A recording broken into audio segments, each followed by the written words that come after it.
Hey there, this is Dr. Stephan Mayer coming at you from Westchester Medical Center and New York Medical College. And I'm here with, Larry Hirsch. I'm from Yale University. and my co host. How's it going? This is John Rosenberg, also from Westchester Medical Center, New York Medical College. Welcome everybody back to the podcast. This is the MasterClass. So I'm really excited about today's discussion. Dr. Larry Hirsch is professor of neurology at Yale University, and I consider him a good old friend because we were together back in the day at Columbia when this whole continuous EEG thing started, before the whole concept of being a critical care epileptologist even existed. And we're going to start, Larry, by asking you to just tell our listeners, how did it all begin? From the day that you became a newly minted epileptologist, how did you become one of the world's leading authorities in critical care epilepsy? All right, thanks, Stefan. Um, yeah, so it all started, I guess, when I was a fellow. Um, and I was lucky that my fellowship was 2 years, and the first year was paper EEGs, and the second year was all digital. So it suddenly became feasible to record like continuously all night. Whereas my first year fellowship, if we did that overnight, I spent the next few hours in the morning refolding all the paper that had fallen all over the ICU room. So What it's years were that? that was in the mid 90s, so Mm. 95 to 97. And we used to, when we did overnight recording, we would just turn it on for 5 minutes every hour and let the paper gather. And that was our first thing. And that's when we started to realize a lot of these comatose patients were actually having lots of seizures. And when we could record all night, it became convenient. We saw that was actually pretty common. And luckily, I had a pretty innovative and crazy fellow named Stephan Mayer who thought this was fascinating in the neuro ICU. And we started studying this. And it turned out, yeah, it was actually remarkably common where before we thought, yeah, non-convulsive seizures, non-convulsive status was like a zebra back then. Now it's an Yeah, epidemic. I want to just make an admission, a confession to you, Larry.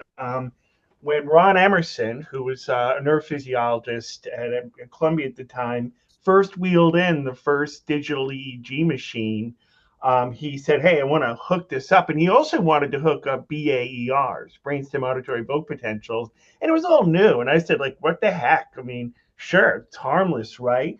But I was very skeptical, and I said, Larry, I know what you're going to find though. Diffuse slowing on everyone all day long. I had no idea that it was going to turn into such a huge thing with the electrographic seizures. Yeah, so we actually looked at over 100 patients in that first paper back then with Jan Klassen helping out, of course. And Yeah. yeah, and it was actually slightly more than half of the comatose patients had seizures when you did prolonged monitoring. So that was quite remarkable and kind of started the whole thing. Yeah. Yeah. Um, and then what motivated you to set up the standardized classification system that's used today? So yeah, we started looking at these patients and we started to see all these patterns that were hard to name. Some of them, maybe they were seizures. They certainly weren't normal. They had epileptiform things. Sometimes they were what we called pleds back then. But they would fluctuate a lot, and we didn't know what to call them or what to do about them. And in the literature, they were called all kinds of different things.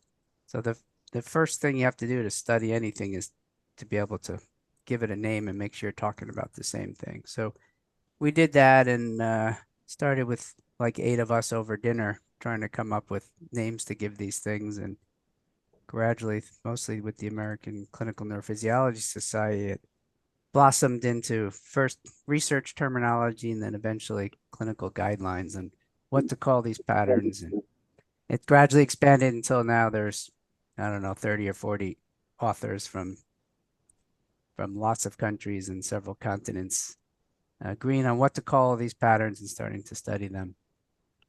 Hmm. Um, there's a story that you would tell in your talks where there'd be some maniacal intensivist who would, crush fingernails and rub sternums and stuff like that.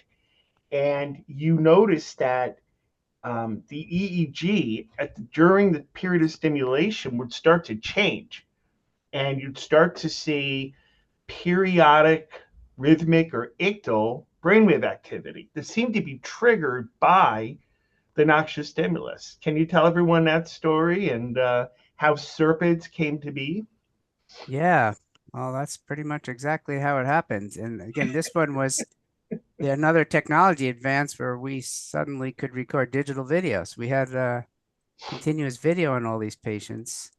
And yeah, that's exactly right. With any kind of alerting stimulus, whether nursing care or exam, we realized we were seeing lots of epileptiform patterns. Initially, they were mostly just electrographic, but we eventually published a subset where they had vocal motor seizures also. So it wasn't just an electrographic phenomenon. These were seizures in every single aspect. And then as another, it turned out at first we thought this was rare and fascinating. And then when you study more, it's actually very common. It's another almost daily finding where we see alerting stimulus just exacerbating seizures. And then when you think about it, it's not that surprising. There's lots of other times where arousal or waking up will worsen seizures, from whether it's infantile spasms or juvenile myoclonic epilepsy. There's whether it's dysharmia and EEG phenomenon with spikes on K complexes. There's always been this cross relationship between arousal pathways and epileptogenic ones. What do you think is the meaning, or how does it come to be, these serpids? I call it, and you probably will disagree with me, but maybe not. I call it fried brain syndrome. I think it's just a fried brain, like suffered so many Stephan has seizures all that, these terms you coined: fried brain syndrome, slinky brain syndrome. It's like like a whole moniker of them. Well, maybe I would adjust the word fried to mean hyperexcitable. That would be in the same yeah, ballpark. So yeah. it's just the normal, normal arousal. You have these thalamocortical pathways, and the thalamus stimulates the cortex and it increases activity. But in a very hyperexcitable brain, that causes epileptiform activity. So that's all it is a hyperexcitable cortex. And then you're giving an additional thalamocortical stimulus. In the first paper describing serpids, I remember we looked at any kind of relationship with, seizure outcomes or clinical outcomes. I don't think we found anything. Is there any more data on that now? I mean, what does it mean in terms of prognosis and management?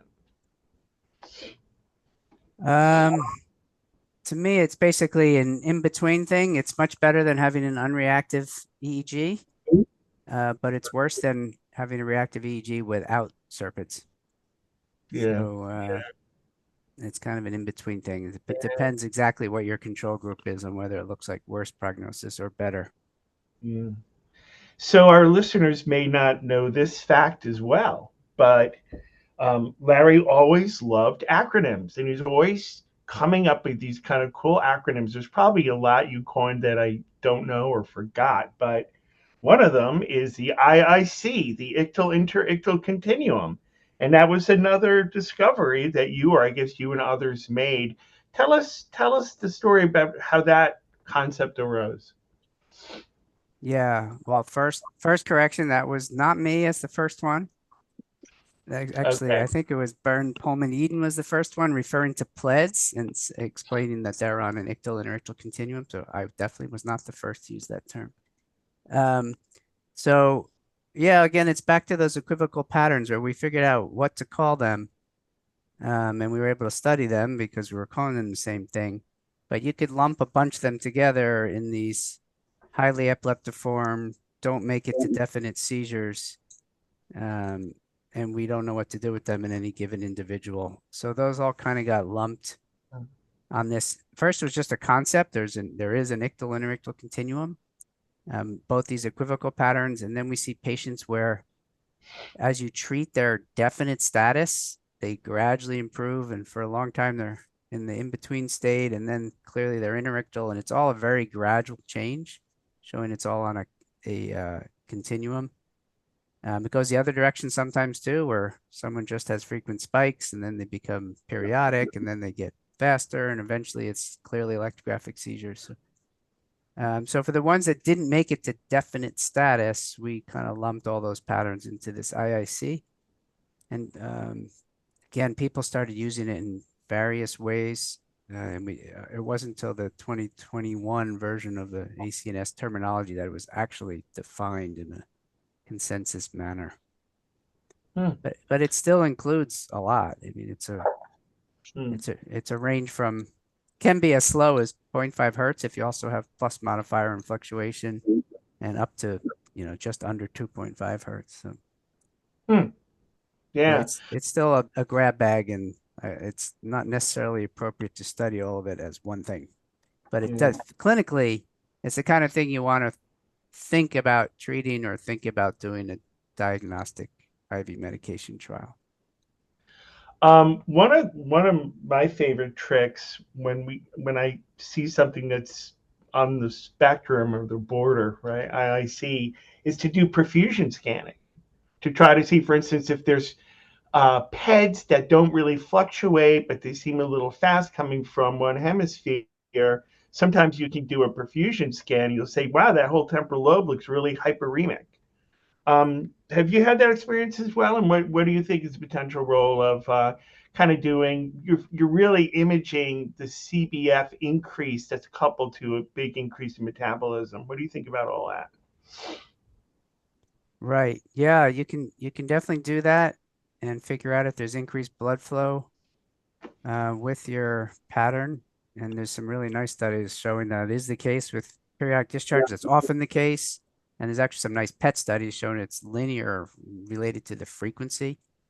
Even if you get to 1 hertz and faster, there is an increase in metabolism. You get to more than 1.5 hertz, it's even more. Studies out of Mass General studied that nicely. So yeah, it can be associated with more metabolism, more blood flow.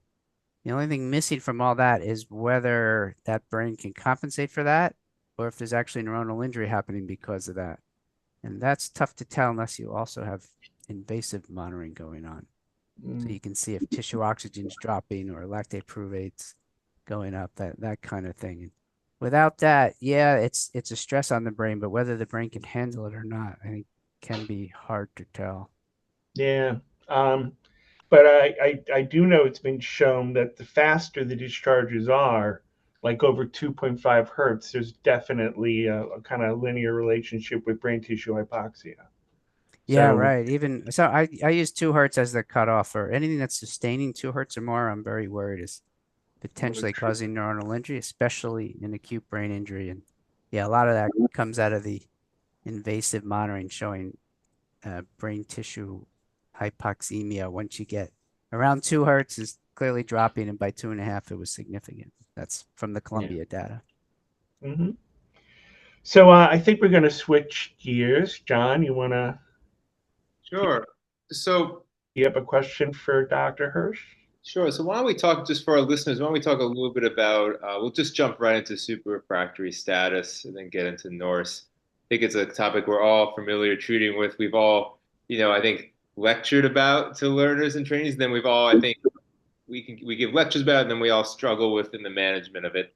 So maybe tell us a little about your experience, any wisdom you have with regards to management, any drugs you like, or any just kind of philosophies you have in towards approaching superrefractory status epilepticus.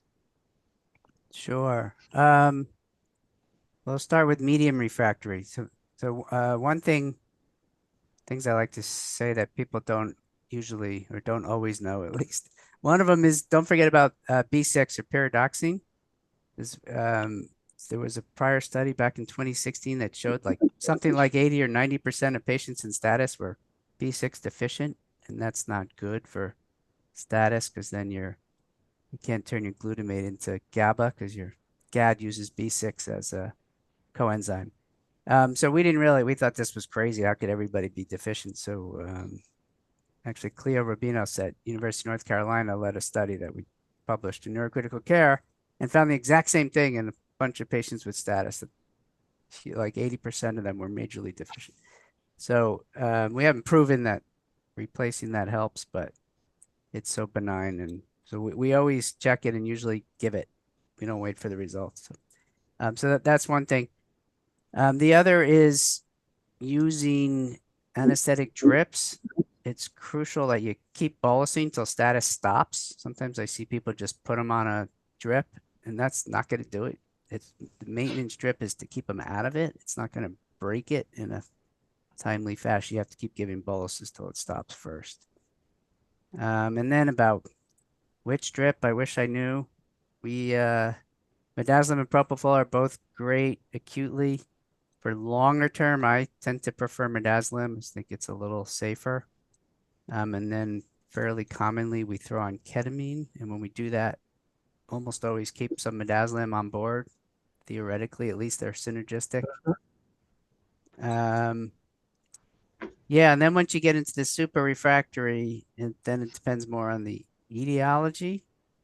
And in the cryptogenic cases, so you have refractory status without an obvious explanation the first couple days, that's NORSE, new onset refractory status. If you never find a cause, then it's called cryptogenic NORSE. If you do find a cause like NMDA encephalitis, something, then it's NMDA encephalitis that presented as NORSE. So NORSE is just a presentation. And while I'm going over definitions, if they had prior fever that was more than a day ago, like between 1 day and 2 weeks, that makes it FIRES as well, which is a subset of NORSE, and that stands for What does FIRES stand for? Febrile infection-related epilepsy syndrome. So in the old literature, you see FIRES used in kids and NORSE in adults, even if it's the exact same clinical scenario. So yeah, we published consensus definitions back in 2018, so now those terms apply to all ages. You can have FIRES in adults, you can have NORSE in kids. All FIRES cases technically are NORSE, so FIRES is a subset. There are some differences. Kids more often had prior fever, so the majority of NORSE cases are FIRES in kids. And the kids, if anything, do a little worse in the long term. At least definitely more often end up with refractory epilepsy, whereas adults don't always. In fact, in our prospective series, only about half of the adults seem to have refractory epilepsy after. It seems like much more, but it's only somewhere around half. But yeah, go ahead. Yeah. So can autoimmune encephalitis-related NORSE present with fever and therefore be FIRES as well? Yeah, we have seen a couple of cases. You say infection-related, right? And but FIRES really means like meningitis or encephalitis. Isn't that true? No, it's actually usually after a benign viral infection. Can be a URI, can be a GI, and then there's probably a hyperinflammation state that seems to trigger the status. Yeah, we've done a lot of research on inflammatory markers, cytokines in the CSF and in the serum, and it's actually elevated in both, especially innate immunity. So you see a lot of IL-6, IL-8, things like that, very elevated. And this has led to people using things like anakinra, which is an IL-1 antagonist, or tocilizumab, an IL-6 antagonist. Those are commonly used in NORSE or FIRES. If you know it's antibody mediated or strongly suspect it, then rituximab is used more often, and that's what the consensus guidelines recommend as well. I guess the big change in that has been making sure you give these immunotherapies earlier. So for NORSE, the recommendation is by day 3 to be giving your steroids or IVIG or both, and by day 7 to be going on to the next step of immunotherapy if they're still in refractory status. So that's when you get to your anakinra, tocilizumab, or rituximab. And the rituximab is for the antibody-mediated autoimmune encephalitis. Like NMDA. Right. Like if the clinical scenario looks like NMDA or you found anti-NMDA, then yeah, rituximab is usually the one chosen. And we do have a big biobank for this. So anyone who has cases out there, we can enroll people for anywhere in the world. We'll pay to have samples shipped, and we're banking it all. We're also doing cytokines, which we will send back to you fairly quickly. That's the only thing you'll get back quickly. The rest is just batched and done as research, but we're doing whole genome sequencing in collaboration with UCSF and Mike Wilson. We're doing novel autoantibody searches, transcriptomics, and metagenomics on all of them. And we collaborate with Mayo Clinic and Chuck Howe's lab for a lot of the cytokine and inflammatory markers. So we do all those things automatically. We'll do pathology if we can get brain biopsies or autopsies. And yeah, we keep all the clinical information, obviously. Dr. Hirsch, which cytokines do you send, and then how do you use that? Do you use that to tailor that results to tailor your treatment, or at this point is it purely exploratory just to gather some data on how those cytokines rise and fall? Yeah. Well, technically it's all research, and there's no data proven that using them affects outcome, or that's a valid approach. But we hope and believe that they will tell you something about the underlying pathophysiology. And if your IL-6 levels are normal, for example, I'm not sure it makes much sense to give tocilizumab. If everything's elevated like they usually are in the severe Norse and Fires cases, then giving either anakinra or tocilizumab makes sense. Anakinra actually has some downstream effects also. So even if IL-1 is not necessarily elevated, but like IL-6 or other cytokines are, it still makes sense to give anakinra. But yeah, we do not know. That has not been proven that using the cytokines help, which is why it's just research at this stage. Yeah. I'm just going to go make one other point about the treatment of that. There is some more and more people are using intrathecal dexamethasone for the Norse and Fires that aren't responding. And there's only about 8 cases published so far, but it looks promising. And so far it's been, nobody's had any problems or complications from it. And we've anecdotally heard of several cases that have had what seems like really good response to it. For our listeners, there's a very good review paper that Dr. Hirsch published in Epilepsia last year in November, if they're interested in the subject of Norse and immune therapy for Norse. Yeah. Yeah, you mentioned the rebolusing and early on in the treatment of refractory status, and I just wanted to tell you we designed an RSE to super RSE protocol here at our shop in Westchester, and our protocol tends to be more midazolam. Sometimes the propofol and the ER, but if it is refractory, we switch over just like you do. And then every time we see more seizures, we double the dose. So 0.2 mg per kg per hour, more seizures, then you bolus 0.4, or you increase infusion of 0.4. The bolus is the same, it's about 10 or 12 milligrams. And if there's more seizures, we go up to 0.8 mg per kilogram per hour. And then if there's more seizures after that, which actually can happen, as you know, then we go up to 1.6. And that's when we start the ketamine. So it's kind of pretty similar to what you do. Also, pay attention to making sure the MAG levels are actually high normal to elevated. Yep. MAG groups. Good Yeah. So sometimes with these super refractory status cases, though, nothing seems to be working, and there's a kind of a bag of tricks of less commonly used interventions. And I'm just wondering, I don't want to suggest anything, but do you have any other tricks that you'll suggest and pull out of the bag that you like or you've had good success with? Well, the first one, I guess, is some of the oral medicines people often throw on in addition. That's not unusual. We would add on, it's not to break status, but people where you're having trouble getting them off the anesthetics, you can throw on clobazam or pregabalin, or we've done vigabatrin sometimes. Those are probably some of our most commonly thrown on ones. Oh, what's okay. that? Perampamil? Oh, perampanel. Yes, absolutely. Yeah. Yeah. Theoretically, perampanel should be great. I wish we had Mhm. it IV since it's an AMPA blocker, which is great for the late stages of status. Yeah, it works sometimes. Unfortunately, there's no great trials on any of those. Yeah. Yeah. Mm. We do use Brivaracetam too. That's IV. So earlier we do go to that sometimes. Um, yeah. So then there's the non-medication ones. So I guess recently something that's been more popular is actually neuromodulation. So all forms of neurostimulation.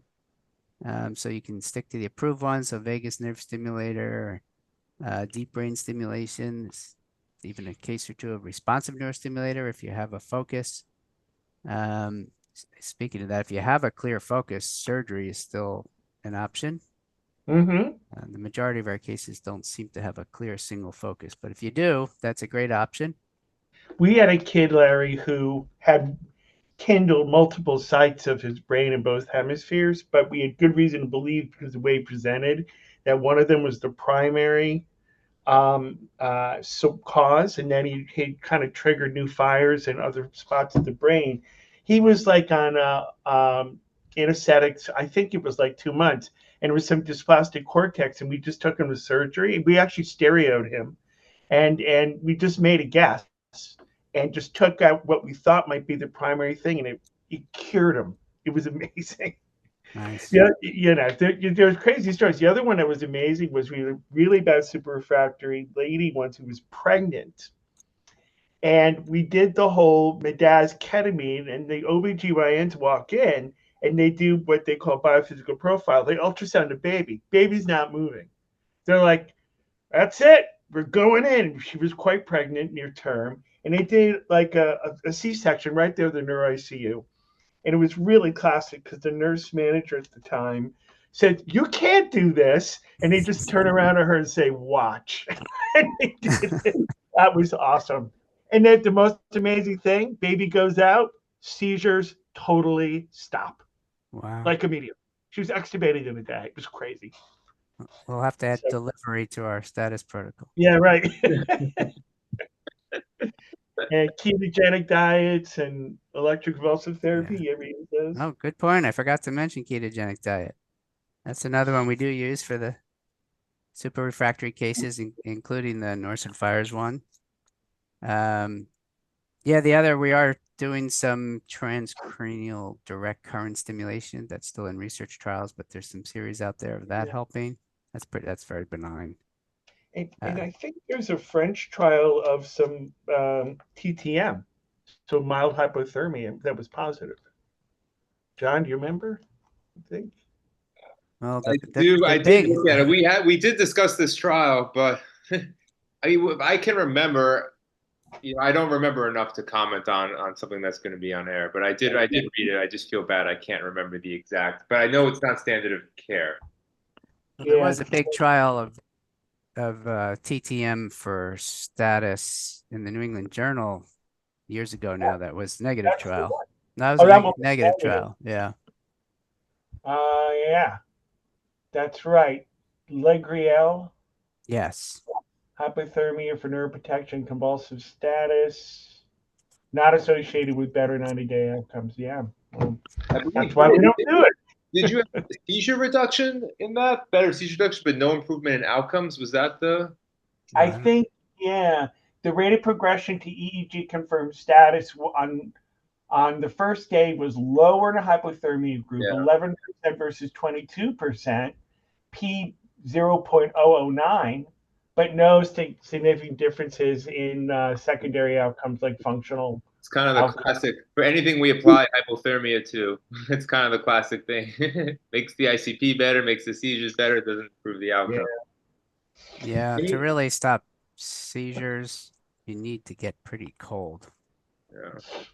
Yeah, well, I mean, it's a part of a multimodal approach at that Yeah. point where you just throw in the kitchen sink at someone, and you got to watch out for our listeners, because lowering the body temperature for prolonged periods of time has its dangers. Number one is the immunosuppression; they get lots of pneumonias.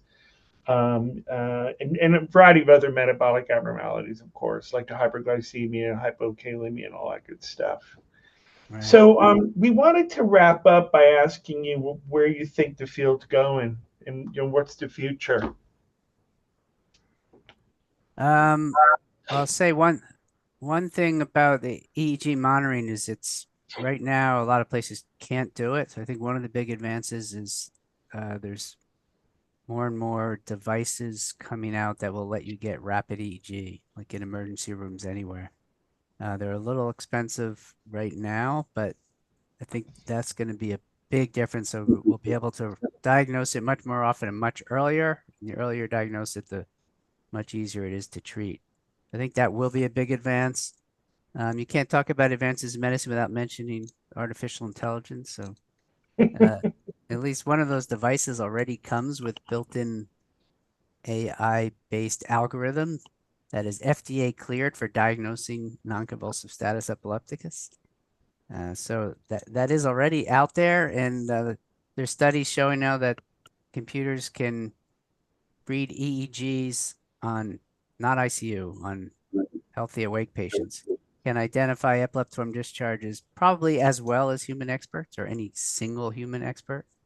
They're not perfect, but and there's other ones showing it can even tell you whether it's focal or generalized, whether it's focal slowing or not.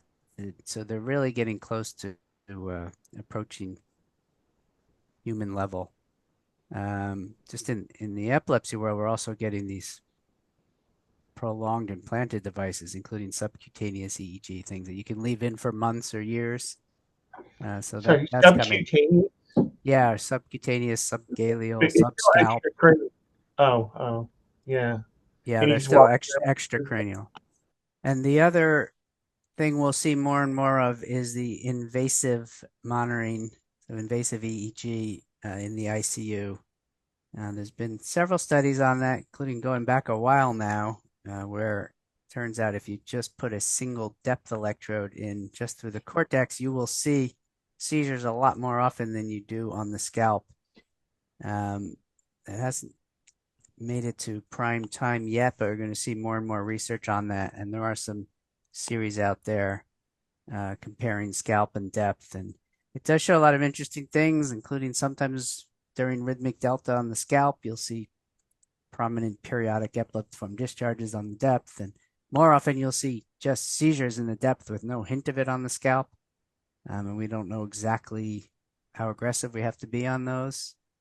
Again, we use the other invasive monitors to determine if that's causing neuronal injury or not. So I think you'll be hearing more about that in the future too. Yeah, I'm determined to bring back the depth electrode to our platform here, Westchester. It's super cool. And for our listeners, what we did find is that it's best to have no seizures. Second best is to have seizures on depth and surface at the same time. You're seeing the full thickness seizure. The worst prognostic group is to have depth only, but the brain's not healthy enough to propagate the seizures out to the cortical surface. You used to use a term called sick brain seizures, Larry. Do you still use that term? Occasionally, that's just really slower seizures that don't evolve. I do use the term nice healthy seizure when I see a patient in the epilepsy monitoring you having a well developed and evolving convulsion, but Yeah. that's what normal brains do when you make them seize. So thank you so much, Dr. Hirsch. This was wonderful. I think we all learned a lot, and then there's something for really everyone, every trainee, and every faculty at every level in this podcast. So thank you so much, and you're welcome back on the show anytime. No, thanks a lot. I really enjoyed it. Thanks, Larry.